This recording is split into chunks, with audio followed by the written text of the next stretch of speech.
Hello दोस्तों, मैं हूं आकाश और आज हम पढ़ने वाले हैं माध्यमिक शिक्षा बोर्ड कक्षा 10वीं में दिए हुए मुगल प्रशासन और उनके शासकों के बारे में। कौन कौन से शासक हुए, प्रथम शासक कौन था और सारे शासकों का वर्णन जो कक्षा 10वीं की पुस्तक में दिया हुआ है और उनके प्रशासन में किस अधिकारी को क्या कहा जाता था।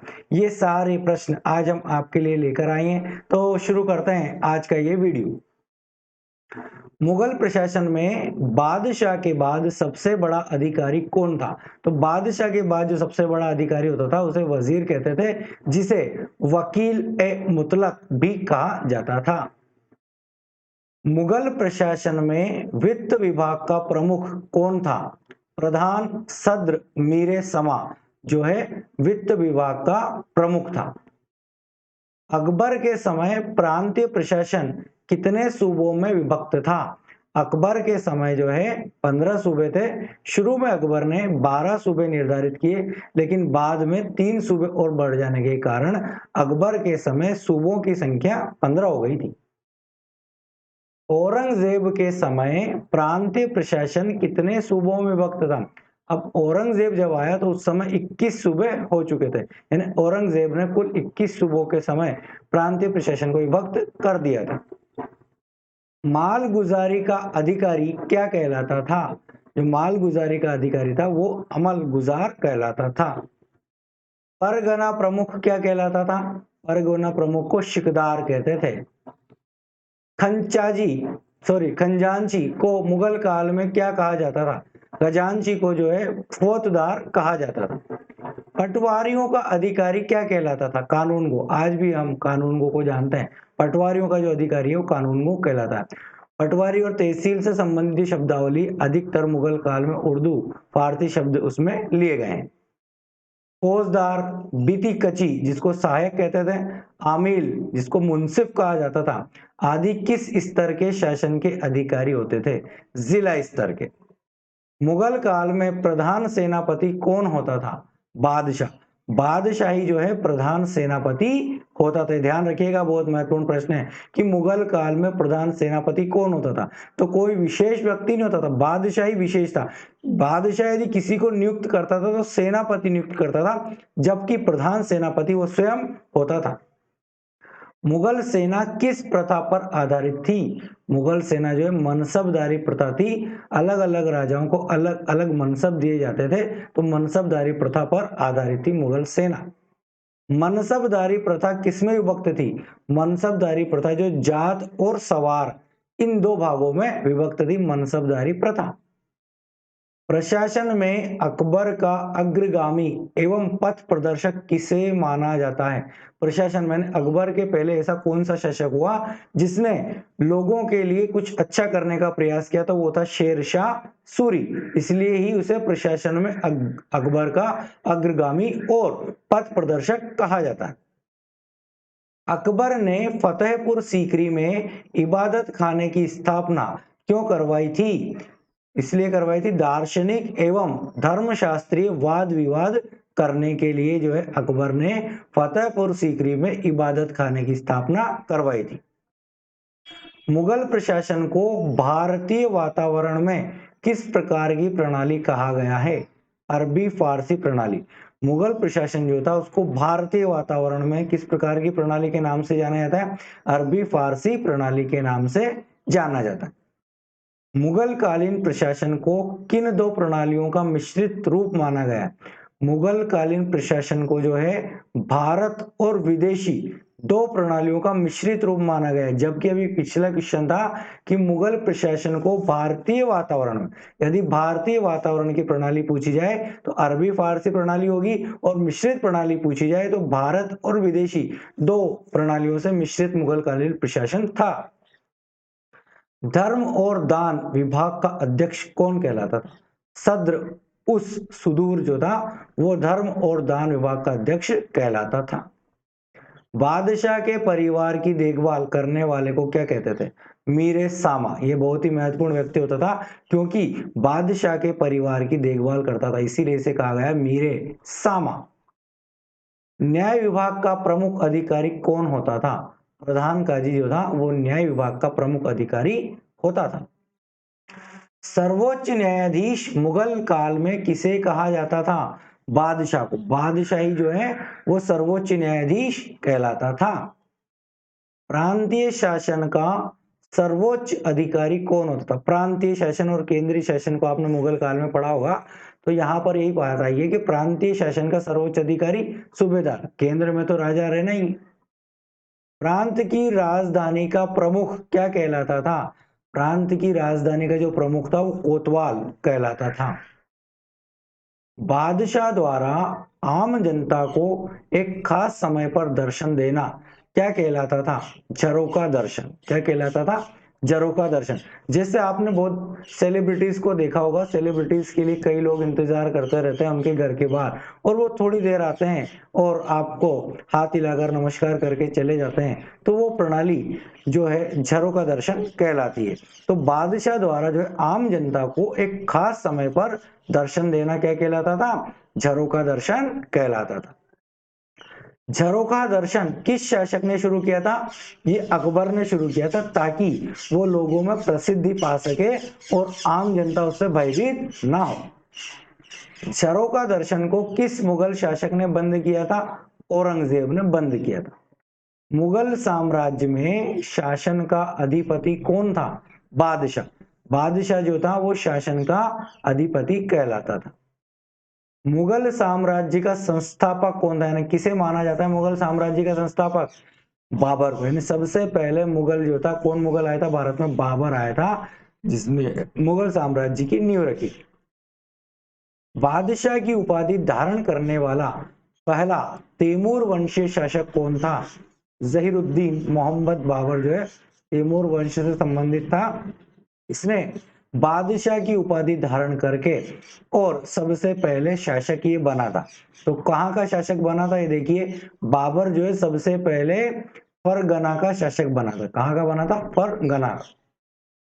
खानवा का युद्ध कब हुआ था? मार्च 1527 ईस्वी में खानवा का युद्ध हुआ था।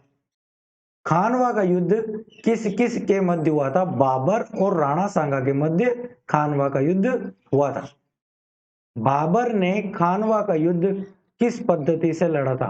तुलगुमा पद्धति से बाबर ने खानवा का युद्ध लड़ा था। यानी एक साथ पूरे सैनिक युद्ध में उतारकर कुछ सैनिकों को उतारा और बाद में अचानक पीछे से आक्रमण करना तुलगुमा पद्धति का एक उदाहरण है। खानवा के युद्ध के बाद बाबर ने कौन सी उपाधि धारण की थी? गाजी की। खानवा का युद्ध बाबर जीत गया था और उसके बाद जीतने के बाद उसने गाजी की उपाधि धारण की थी। 1528 ईस्वी में बाबर ने चंदेरी के किस शासक को पराजित किया था? मेदिनी राय को। मेदिनी राय जो है 1527 में खानवा के युद्ध में आया था, इसलिए 1528 ईस्वी में बाबर ने चंदेरी के शासक मेदिनी राय को पराजित किया था। 1529 ईस्वी में घाघरा का युद्ध किन किन के बीच हुआ था? बाबर और अफगानों के बीच जो है घाघरा का युद्ध हुआ था 1529 ईस्वी में। बाबर की मृत्यु कब हुई थी? 26 दिसंबर 1530 ईस्वी को जो है बाबर की मृत्यु हुई थी। अब देखिए, बाबर भारत में आया खानवा के युद्ध से, और खानवा के युद्ध के बाद से 1530 ईस्वी तक ही वो जीवित रहा, लेकिन एक मुगल साम्राज्य की वो नींव रखकर चला गया और मुगल वंश ने कई वर्षों तक भारत में शासन किया। बाबर को सर्वप्रथम कहाँ दफनाया गया था? रामबाग आगरा में दफनाया गया था। बाबर को सर्वप्रथम, यानी जब बाबर की मृत्यु हुई तो उसके बाद जो आगरा में उसको दफनाया गया। लेकिन अगला प्रश्न देखिए कि बाबर की इच्छा अनुरूप बाबर को कहाँ दफनाया गया? बाबर की इच्छा थी कि काबुल में उसे दफनाया जाए, तो बाद में उसे काबुल में दफनाया गया। तुर्की भाषा में बाबर ने अपनी दिनचर्या की कौन सी पुस्तक लिखी थी? बाबरनामा, जिसे तुजुके बाबरी भी कहा जाता है। इसका लेखक स्वयं बाबर था। जो कौन सी भाषा में है? तुर्की भाषा में। इस प्रश्न को परीक्षा में कई बार घुमाकर पूछा जा चुका है। तुजुके बाबरी किसने लिखी? बाबर ने लिखी। बाबरनामा किसकी रचना है? बाबर की। किस भाषा में? तुर्की भाषा में। इसमें बाबर ने स्वयं की दिनचर्या को लिखा था। क्या लिखा था? दिनचर्या को। बाबरनामा को फारसी भाषा में किसने अनुदित किया था? अब्दुल रहीम खाने खाना जो थे, उन्होंने बाबरनामा को कौन सी भाषा में अनुदित किया? फारसी भाषा में। बाबर का उत्तराधिकारी कौन था? नसरुद्दीन हुमायूं, यानी कि उसका पुत्र नासरुद्दीन हुमायूं। दीन पनाह नामक शहर की स्थापना किसने की थी? ये की थी हुमायूं ने। चौसा का युद्ध कब हुआ था? 1539 ईस्वी में चौसा का युद्ध हुआ था। चौसा का युद्ध किन किन के मध्य हुआ था? हुमायूं और शेर खान, जिसको हम शेर शाह सूरी के नाम से जानते हैं। चौसा का युद्ध हुमायूं और शेरशाह के मध्य। चौसा के युद्ध में जीत के बाद शेर खान ने कौन सी उपाधि धारण की थी? शेर शाह की उपाधि धारण की थी। पहले शेर खान के नाम से वो जाना जाता था और चौसा के युद्ध में जीतने के बाद उसने शेर शाह की उपाधि धारण की। शेर शाह का वास्तविक नाम क्या था? शेर शाह का वास्तविक नाम था फरीद खान। एक बार क्या हुआ कि फरीद खान ने शेर को जो है मार गिराया था, इसलिए उसको शेर खान कहते थे और बाद में उसने शेर शाह सूरी के नाम से भारत की गद्दी पर राज किया। कन्नौज या बिलग्राम का युद्ध कब हुआ था? 1540 ईस्वी में कन्नौज या बिलग्राम का युद्ध हुआ था। बिलग्राम का युद्ध किस किस के मध्य हुआ था? तो ये हुआ था हुमायूं और शेर शाह सूरी के मध्य बिलग्राम का युद्ध हुआ था। शेख अली अख्तर की लड़की हमीदा से किसने शादी की थी? हमीदा से जो है हुमायूं ने शादी की थी, जिससे उनके पुत्र हुआ था अकबर। हुमायूं ने मच्छीवाड़ा के युद्ध में किन्हें पराजित कर पंजाब पर अधिकार कर लिया था? तो मच्छीवाड़ा के युद्ध में हुमायूं ने नसीब खां और तातार खां को पराजित किया था। हुमायूं दूसरी बार दिल्ली की गद्दी पर कब बैठा? 23 जुलाई 1555 को। जब एक बार वो शेर शाह सूरी से बिलग्राम या कन्नौज के युद्ध में हार गया था, तो दोबारा वो वापस आया और 23 जुलाई 1555 को दूसरी बार दिल्ली की गद्दी पर आसीन हुआ। दीन पनाह के पुस्तकालय से गिरने के कारण हुमायूं की मृत्यु कब हुई थी? 24 जनवरी 1556 को जो है हुमायूं की मृत्यु हुई थी। किस लाइब्रेरी से गिरा था वो? दीन पनाह के पुस्तकालय से। सप्ताह के 7 दिन 7 रंग के कपड़े पहनने का नियम किस मुगल बादशाह ने बना रखा था? ये हुमायूं ने बना रखा था। 7 दिन ही वह 7 रंग के कपड़े पहनता था। सूर साम्राज्य का संस्थापक कौन था? शेर शाह सूरी, जिसे हम फरीद और शेरा खां भी कहते हैं। शेर शाह सूरी के पिता कहाँ के जमींदार थे? सासाराम, बिहार के। फरीद को शेर खां की उपाधि किसने दी थी? दक्षिणी बिहार का शासक था बहार, बहार ने दी थी। मैंने अभी आपको बताया था कि शेर खां ने जो है एक शेर को मार गिराया था फरीद ने, इसलिए उसको बिहार के शासक बहार खां ने शेर खां की उपाधि दी थी। 5 जनवरी 1544 को गिरी सुमेल का युद्ध किन किन के मध्य हुआ था? तो गिरी सुमेल का युद्ध हुआ था शेर शाह सूरी और मालदेव के मध्य। 5 जनवरी 1544 को याद रखिएगा, शेर शाह सूरी और मालदेव के मध्य। मैं मुट्ठी भर बाजरे के लिए हिंदुस्तान की सल्तनत को खो देता, यह किस शासक द्वारा कहे गए शब्द थे? शेर शाह सूरी द्वारा ये शब्द कहे गए थे। अभी पिछले प्रश्न में आपने देखा गिरी सुमेल का जो युद्ध हुआ था उसमें शेर शाह सूरी को मालदेव की तरफ से कड़ी टक्कर मिली थी, तो वो बड़ी मुश्किल से जीत पाया था। इसके कारण उसने कहा था कि वो मुट्ठी भर बाजरे के लिए हिंदुस्तान की सल्तनत को खो देता। कालिंजर का युद्ध कब हुआ था? 1544 ईस्वी में कालिंजर का युद्ध हुआ था। इस युद्ध में बारूद फटने से शेर शाह सूरी की मृत्यु हो गई थी। कालिंजर के युद्ध में बारूद फट गया था उसके हाथों में, इसके कारण उसकी मृत्यु हो गई थी। शेर शाह सूरी के बाद किसने वह कब तक शासन किया? तो शेर शाह सूरी के बाद इस्लाम शाह शासक बना, जिसने 1553 ईस्वी तक शासन किया। भूमि माप, गल्ला बख्शी, नकदी या जप्ती प्रणाली किसने प्रचलित की थी? ये सब शेर शाह सूरी ने प्रचलित की थी। बंगाल के सोनार गांव से लेकर पेशावर तक शेर शाह सूरी द्वारा बनवाई गई सड़क को किस नाम से जाना जाता है? Grand trunk road. बंगाल से सोनार तक इसका अस्तित्व आज भी है। भारत की सबसे बड़ी सड़क कहा जाता है ग्रांड ट्रंक रोड को। शेर शाह सूरी ने अपने मकबरे का निर्माण कहाँ करवाया था? सासाराम, बिहार में। मरने से पहले उसने अपने मकबरे का निर्माण करवाया था कि भाई अगर मैं मर जाऊं तो मेरा यह मकबरा इस प्रकार सासाराम, बिहार में मेरी इच्छा के अनुसार मैं बनवा देता हूं। शेर शाह सूरी का मकबरा किस आकृति का बना हुआ है? ये डमरू की आकृति का बना हुआ है। शेर शाह सूरी का मकबरा सासाराम, बिहार। अकबर का शासनकाल का समय क्या था? 1556 से लेकर 1605 ईस्वी तक। अकबर का जन्म किस किले में हुआ था? ये हुआ था अमरकोट के किले में, जो कि पाकिस्तान में है। और कब हुआ था? 1542 ईस्वी में।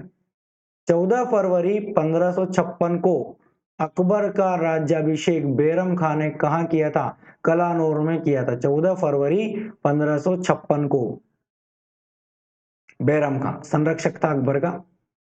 पानीपत का दूसरा युद्ध कब हुआ था? 5 नवंबर 1556 ईस्वी को पानीपत का दूसरा युद्ध हुआ था।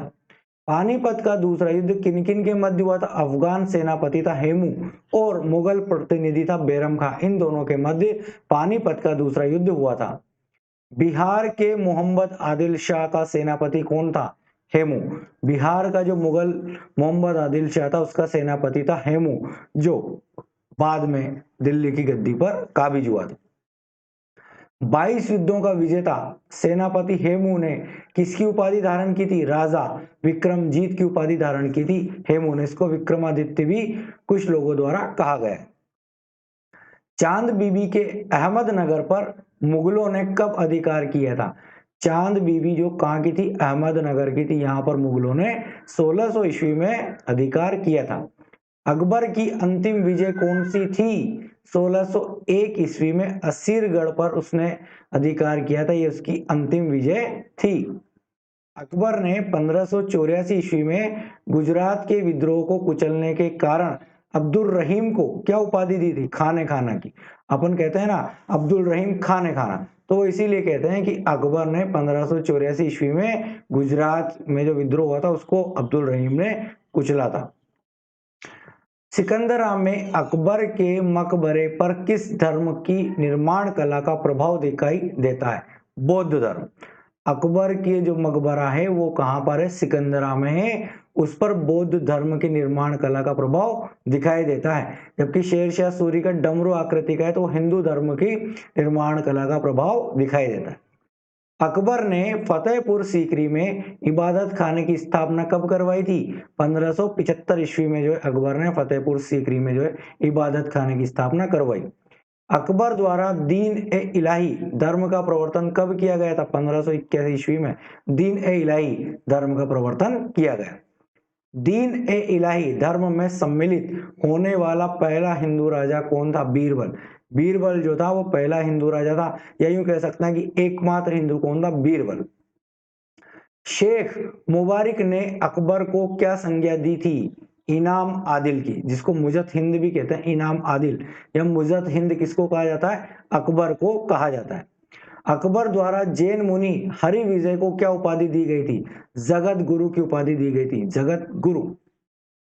दीन ए इलाही धर्म का प्रधान पुरोहित कौन था? अबुल फजल जो है दीन ए इलाही धर्म का प्रधान पुरोहित था। अकबर ने 1583 ईस्वी में किस संवत का कैलेंडर जारी किया? इलाही संवत। यानी इलाही संवत किसने प्रारंभ किया था? अकबर ने। कब किया था? 1583 ईस्वी में। अकबर ने राजपूतों से संबंध सुदृढ़ करने के लिए कौन सी नीति अपनाई थी? वैवाहिक संबंध और शक्ति प्रदर्शन की नीति अपनाई थी। अकबर के साथ संधि करने वाला पहला राजपूत शासक कौन था? कछुआ शासक था भारमल। मुगल काल में फतेहपुर सीकरी शाही राजधानी कब से कब तक रही है? 1569 ईस्वी से 1584 ईस्वी तक फतेहपुर सीकरी जो है मुगल शासकों की राजधानी रही है अकबर के काल में। फतेहपुर सीकरी में बुलंद दरवाजे का निर्माण अकबर की किस विजय के उपलक्ष्य में मनवाया गया था? गुजरात विजय के उपलक्ष्य में जो है फतेहपुर सीकरी में बुलंद दरवाजे का निर्माण अकबर ने करवाया था। शेख सलीम चिश्ती के नाम पर किस मुगल शासक का नाम सलीम रखा गया? जहांगीर। शेख जो सलीम चिश्ती हैं उनके नाम पर सलीम जो कि मुगल शासक हुआ है उसका नाम रखा गया, उसका नाम था जहांगीर। 1605 से 1627 तक इन्होंने शासन किया। जहांगीर ने अकबर के विरुद्ध विद्रोह कब किया था? 1599 ईस्वी में विद्रोह किया था। जहांगीर ने अबुल फजल का वध कब करवाया था? 1602 ईस्वी में।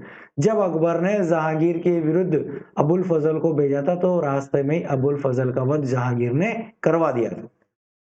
सलीम किस नाम से 1605 ईस्वी में आगरा में मुगल गद्दी पर बैठा? नरुद्दीन मोहम्मद जहांगीर बादशाह के नाम से आगरा में मुगल गद्दी पर सलीम बैठा था 1605 ईस्वी में।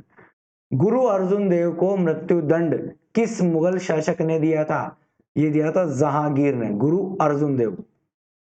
सैनिक और व्यापारिक दृष्टि से जहांगीर की कौन सी विजय महत्वपूर्ण मानी जाती है? कंधार विजय।